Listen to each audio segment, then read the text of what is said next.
Welcome all of you for this presentation on worm gears. I am Dr. Basava Reddy. This worm gears comes under the module 4 of your syllabus. Worm and worm gear are two separate elements like a pinion and a gear in case of the spur gears. Here we have the worm and a worm gear which are in combination. These are used to transmit power between the shafts which are neither parallel nor intersecting axis. So means that the axis of one shaft is going to be like this and axis of the other is going to be like this, perpendicular to that. So they never coincide nor they never intersect nor parallel. So it is going to be neither parallel nor intersecting. Worm is like a screw thread having a number of threads on its outer surface. Number of threads can be either 1, 2, 3 or 4. Maximum these are number of threads. Worm is always made from highly hardened, high strength carbon steel. This is a particular material which we are using for the worm gear. There is no choice for us, like spur gear we had a choice to choose the material. Here we do not have a choice. Worm is always made from the high strength carbon steel or alloy steel material. Whereas worm gear is like an ordinary gear having a number of teeth on its outer surface and have the curved surface to fit the exact contour of the worm threads. Since power transmitted by these two elements is by surfaces in contact, hence worm gear is made of either cast iron or phosphor bronze material. So there is a restriction on the material of the worm gear, saying that this has to be made from either cast iron or phosphor bronze material only. There is no choice again. And these two material, cast iron or phosphor bronze, are of a low strength material. Therefore, if I make a strength calculation like a spur gear, sigma d into y, since the sigma d is very small quantity because these are the low strength, whereas worm is high strength material, therefore you are going to have the strength factor always smaller in the worm gear compared to the worm. Therefore, in this particular chapter, we do not show any calculation pertaining to sigma d into y because the worm gear is always weaker. Figure you can refer here in the data handbook. This is the view of the worm, which is the axis perpendicular to the paper. This is the view of the worm gear. These two are separated by a center distance as CD1. You can see here, or center distance C or center distance A, you can say. These worm in the side view you can see here. So this is the worm.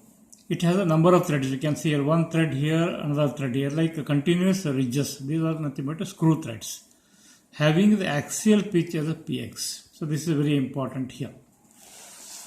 So the definition of velocity ratio in the case of worm is slightly different. This is I or G, called as the number of teeth on the worm gear divided by number of threads on the worm. That is Zg by Zw. Since the denominator here, number of threads, is going to be either 1, 2, 3 or 4 only. Therefore, denominator is being very, very small quantity. As a result, the velocity ratio is going to be very high. Meaning that velocity ratio is high, meaning that there is going to be a lot of reduction of the speed from the worm to worm gear. Therefore, velocity ratio of 10:1 to 100:1 is possible in this particular drive. Whereas this velocity ratio in case of spur gear, bevel gear or helical gear is hardly about 3:1 or 4:1. But here you can see 100:1 is possible. The advantages of the worm gear are quiet and noiseless operation because of the continuous surfaces in contact. High speed reduction ratios can be obtained because I have defined already there is a high speed ratio possible. And the drive is going to be compact because worm is having ordinary screw thread material, so therefore the size is going to be very small. Disadvantage is comparatively low efficient because the surfaces are going to be in contact here, so directly there is a frictional loss is taking place because of which efficiency is low. Low power capacity, it means it cannot transmit more than 100 HP. So these are the advantages and disadvantages. So I have equations here, Lewis equation and the wear load equation, same as the spur gear, are being used here. So I will explain those equations along with solving the example. So this is only a theoretical part over here. So advantage of the worm gear and disadvantages are going to be important here. So we'll take one example. We'll briefly explain about the example. Design a worm gear speed reducer having a worm and gear wheel with velocity ratio of 10:1. The worm speed is 360 rpm and receives 3 hp from its shaft. The distance between the shaft is 225 mm. That means this is the center distance between the worm and worm gear. Use a hardened ground and polished steel material for worm and gear of SAE 65 bronze. The design must be based on the continuous service. This is the nature of example. So design is based on continuous service. This is going to help us for choosing the service factor based on that. Material of the worm is given as hardened and polished steel, whereas worm gear is made of SAE 65 bronze. This is a restriction on the material. Now I will discuss here. We have all the proportions first we calculate here, then we use the Lewis equation for the purpose of check calculation. The proportions are going to be like this. Velocity ratio ZG is, G is going to be ZG by ZW as we already defined, that is 10 is given. Lead angle of the screw or the worm, psi, or sometimes it can be denoted as a nu. Psi or nu. Both the notations can be used, depends upon the data handbook, whatever we are going to use. So I have an equation here. Lead angle of the worm, this is in the chapter of worm gears. Tan inverse of L by pi dw or as a tan inverse of cube root of ZW by ZG. This is the equation. So this format of the equation I will take over here. So this is tan inverse of cube root of ZW by ZD. This ZW in the numerator I will carry to the denominator of this denominator. That is going to be ZG by ZW will be a velocity ratio. So it is going to be tan inverse of cube root of 1 by velocity ratio. So tan inverse of cube root of 1 divided by velocity ratio is given 10. So this when I evaluate you will get to the 24.898 degrees. Otherwise it is approximately equal to 25 degrees. Then I have an equation here for center distance. C equal to L divided by 2 pi 1 by tan psi plus G. So when coming to over here, center distance is given to me 225. Suppose if in the example center distance is not given, you are free to assume this center distance as 200 to 300 millimeter. That is a range possibly for the best solutions. Since it is given here, so 225, L is going to be lead by 2 pi as it is, 1 divided by tan psi, that's 25 degree which we calculated here, plus G is the velocity ratio, 10 that is given. So when I simplify this, I will get a lead L as 116.45 millimeter. Then we have equation, lead of a worm, L is Px into Zw. As I said already, Px stands for the axial pitch. This is the axial pitch Px, which is like a circular pitch of a spur gear. Px is going to be pi into d by z. D by z is nothing but a module by the definition. Therefore, it is a pi into m into Zw.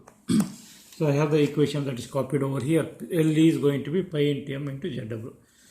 Then I go for assuming the number of threads Zw as a 3. This is a temporary assumption what I am making. So because we have already defined earlier, number of threads in the worm can be 1, R2, R3, R4. So I have assumed as a 3. Therefore, lead I have already calculated 116.45 is equal to pi into m into Zw. Sorry, Zw is a 3. Therefore, from this I calculate module m as a 12.35 or nearest to this is m is going to be 14. Nearest selected value. So here we calculate module m by means of all these proportionate equations, not by the Lewis equation. Earlier gears we used to calculate by Lewis equation, now here by the proportions only we get the value. Then number of teeth on the gear wheel, by the definition of velocity ratio Zg by Zw, therefore Zg is velocity ratio into Zw, therefore 10 into 3, that's 30 teeth I will have. Then I have a proportion for PCD of the worm. You can see a data handbook here. AGMA equation for pitch diameter. AGMA means American Gear Manufacturers Association. AGMA. DW C to the power of 0.875 by 1.97 in terms of centimeter or 0.68 C to the power of 0.875 in terms of millimeter. So I'll use this equation in terms of millimeter. So PCD is going to be 0.68 C to the power of 0.875. 0.68 C is central distance, that is 225 given, raised to 0.875. So you'll get 77.74, or nearest highest to this is 78 millimeter. Since we know already central distance is PCD of a worm plus PCD of a worm gear by 2. Therefore, from this DG PCD of the worm gear I can calculate 2 times the central distance minus dW. So that's what I have here. When I put the values, I will get a PCD of the worm gear 375 mm. Then also I have an equation for face width B. AGMA equation for face width of a gear with integral ohms. So the B is going to be in terms of millimeter C to the power of 0.875 by 2. That is in terms of millimeter. So this value I will use here to calculate face width. So C to the power of 0.87 by 2. So face width central distance we know. Then I will get 57.16 mm. Nearest highest is 58 millimeter. This is the face width. So this is the way I calculate all the proportions of the worm and worm gear by means of just a proportionate equations available in the data handbook. Then I go for making a check calculation to confirm that these proportions whether they are correct or not. So what I do next is I go for using the parameters of a to be used in the Lewis equation. That means velocity of a gear, that is Vg. Why I am using Vg is I have already decided that because of the material of the worm gear, as it is a low strength factor is lower for the worm gear, therefore I use that only based on the worm gear parameters. So Vg is pi dg mg by 60 into 1000. Velocity ratio is now nw by ng, that is 10. So 360 is the speed of the worm given by ng is equal to 10 given, therefore ng is going to be 36 rpm, that is going to be speed of the worm gear. When I put this value here in the equation, then I get Vg as pi into dg is 375 already calculated. Ng is speed of the worm 36 by 60 into 1000. So I get a 0.70 meter per second. Therefore, velocity factor kV, I have equation here for velocity factor. You can see here velocity factor is 3.1 plus Vg by 3.1. This is only one equation I have here. So therefore, velocity factor is 3.1 plus Vg by 3.1. When I put Vg value is 0.70, I get is 1.225. Then form factor small y, I have a table for the small form factor y.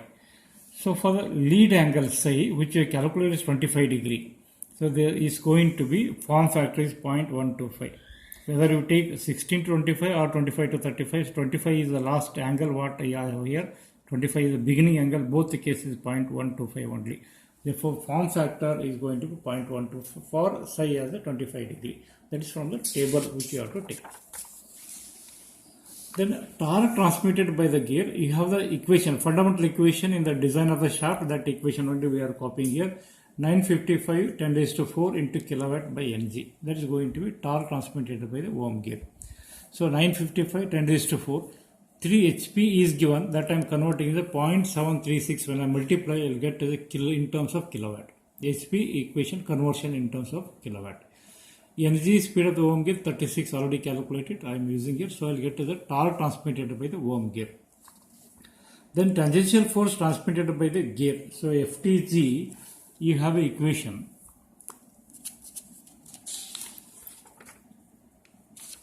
You can say FTG or WTG, TG by RG. This is the equation. I am multiplying this by service factor CS. So therefore, notation is FTG, meaning that tangential force on the gear. That is the notations of the notations what I have here. TG by RG into CS. Service factor is going to be for continuous service. He has given already.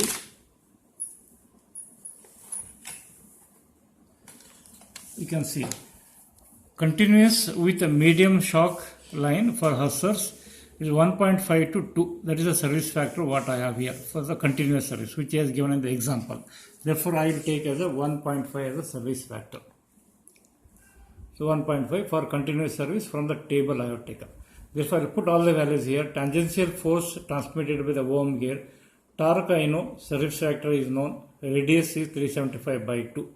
because diameter I already calculated. Therefore, torque tangential force I will get this value is 4723.63. Then Lewis equation, when I go, we have a Lewis equation here in the data handbook.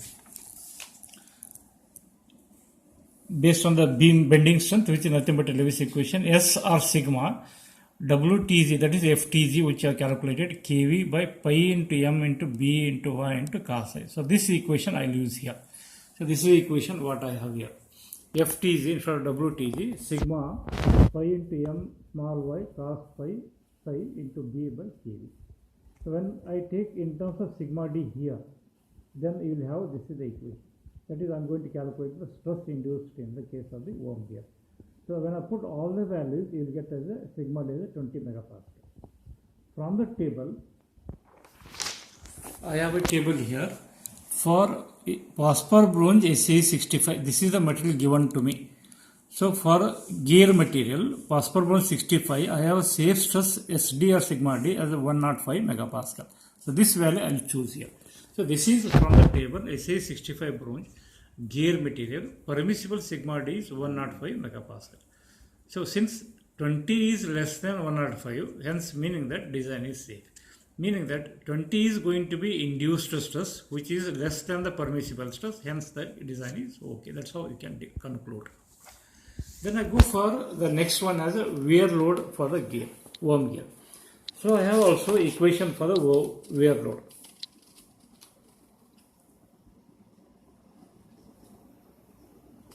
Can see here, limiting wear load FW DGBK. Wear load is also based on the pitch circle diameter of the worm gear. So this is the equation what I am using, DGBK. Load factor, this K, load stress factor, so which I can calculate from the table. You can see load stress factor for worm gear. You have a hardened steel, phosphor bronze, that's material given. For 10 to 25 degree, that is size 25 degree, which I calculated, the value is going to be 0.704. So this value I am going to use here. 0.704 for hardened steel and worm and phosphor bronze gear. This is from the data handbook which I am taking here. Then I put all the values here. DG is 375, B is face width 58 and K is 0.74. I will get as 15,189.5.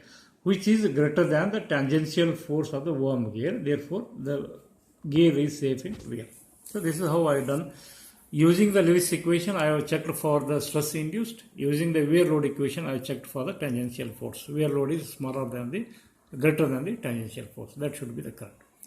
Then I go for calculation of the efficiency of the drive. For calculating efficiency, I have equations here. Efficiency of worm gear, cos pi n minus f tan psi divided by cos pi n plus f cot psi. Now here f is going to be coefficient of friction. I have two equations for the coefficient of friction. This equation based on Vs, that is the sliding or rubbing velocity, which is Vw by cos psi. So this equation first I will use. Sliding or rubbing velocity Vs is Vw by cos psi. Vw I will make a replacement as a pi dw nw by 60 into 1000. This is the equation for velocity of the worm by cos psi as it is. If when I put all the values here, you will get as a 1.622 meter per second. Therefore, I will select a coefficient of friction, one equation based on this value. You can see again, when Vs is less than 0.2, less than 3.8, in between these two values, I have to use this equation. When Vs is greater than 3.8, I have to use this equation. Now, my value comes in this range, therefore, I am going to use this equation. That means coefficient of friction F is 0.042 divided by Vs to the power of 0.28. Therefore, I have equation selected. Then I will substitute Vs value here, 1.622, which I have calculated here. Therefore, coefficient of friction comes at 0.0366. It is a small value. Then I go for using the coefficient efficiency of the drive equation. Cos pi n minus f cot tan psi, cos pi n plus f cot psi into 100. And 100 into 100 I am doing because to get a percentage. I am assuming a normal pressure angle of 20 degree. Therefore, when I put all the values here, I will get efficiency of 90.56. Meaning that this gear drive is 90% efficient only. That means 10% of the power you are losing in the form of a friction. Then I will have a calculation that pertains to the thermal conditions, thermal design. So heat generated, I have equation QZ mu Fn VR by cos A. So this is equation which is available in the Mahadevan Balavi book, which I am going to use. This is not available in H. Patil. Where mu Fn is a normal frictional force into velocity that is going to give me the heat generated in terms of watts. Because this friction force is going to be in terms of Newton and velocity is going to be meter per second. Therefore, Newton meter per second is nothing but joules per second or otherwise watts. So this is the equation which I am supposed to use. The Fn is going to be the normal force which by means of the tooth equation analysis of the forces. This is normal force which is dissolved into a tangential force and a radial force with a pressure angle as a pi. I know the tangential force already, pressure angle is 20 degree already assumed, therefore I can calculate this Fn. That is nothing but Fn is Ftg by cos pi. So Ftg I know cos of 20 degree. So I will get as a 5026.78 Newton. When I put these values in this equation, I will get as a Qz as a 329.26 joules per second. Then I have an equation to calculate the heat dissipated. Heat dissipated, I have equation here, heat generated, but it is heat dissipated equation actually. 1001 minus nu into kilowatt. So I know all the values already. 1001 minus nu is efficiency 0.9056. If you have to put in terms of decimal, into kilowatt is 3 is HP transmitted, that I am converting into kilowatt by multiplying 0.736. This I will get as a 208.543 joules per second. You can see here, heat generated is 329, whereas heat dissipated 208. Means generated is more than the dissipated. This should not happen actually. The actual condition is this should be larger than this. That is the reality. Now since Qz is greater than Qd, therefore gears are required to be cooled, because heat generated more means you lose the viscosity of the oil will come down. That is going to be a danger. Therefore you have to cool this gear if that is going to be happens. Therefore this is what we call the thermal design. Required is Qz has to be smaller than Qd. That's the requirement. If this happens other way, you have to put a statement saying that it is required to be cooled. Okay. Thank you.